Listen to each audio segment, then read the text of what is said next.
Hi everyone, I'm Sophie.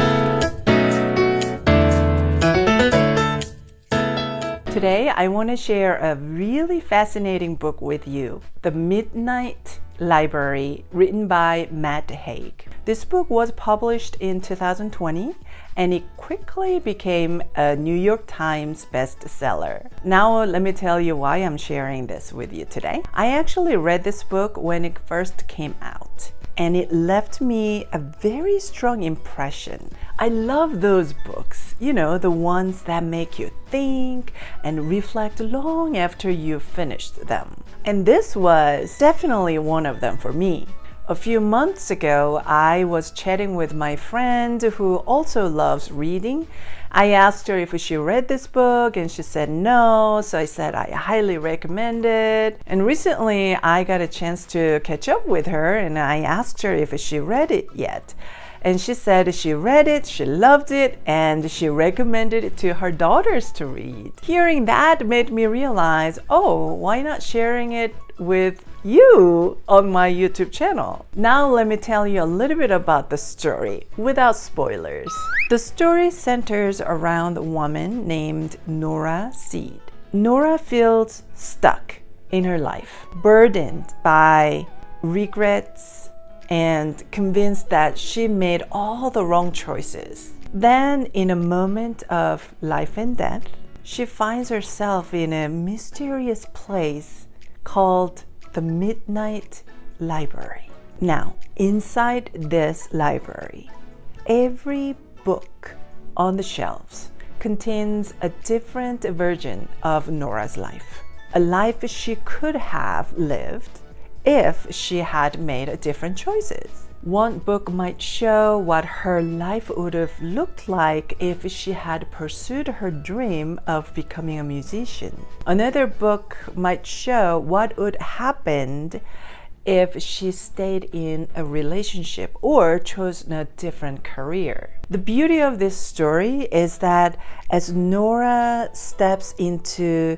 these alternate lives, she starts to realize that every choice had its joys and its struggles. It's not about finding the one perfect life. It's about understanding that no life is free of pain, but every life has its unique meaning and possibilities. Through Nora's journey, this book raises some important and powerful questions.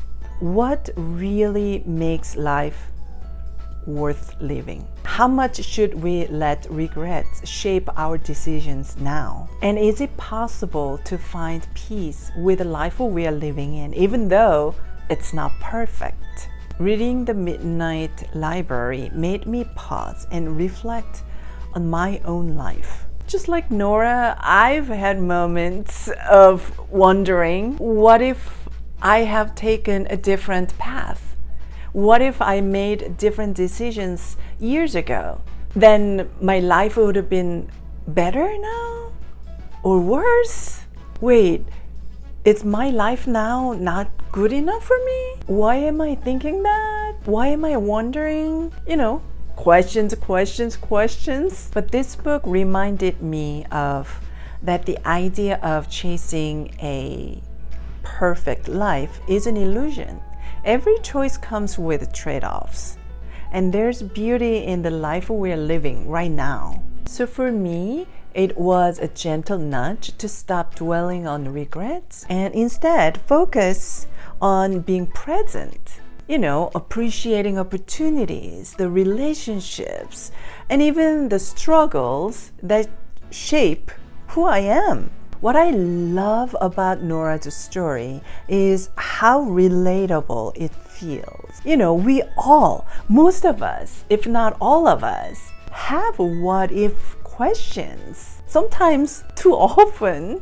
What if I studied something else? What if I went to a different school? What if I took another job offer? What if I took a risk that I was too afraid to take? This book doesn't dismiss those questions. It rather embraces them, but then gently shows us that meaning and fulfillment come not from wishing for another life, but from living fully in the life we're living right now. So I highly recommend it, and I would love to hear your thoughts if you decide to read it. Thank you for watching. See you next time. Bye. If you liked this video, please check out other videos in my channel. And if you like my channel,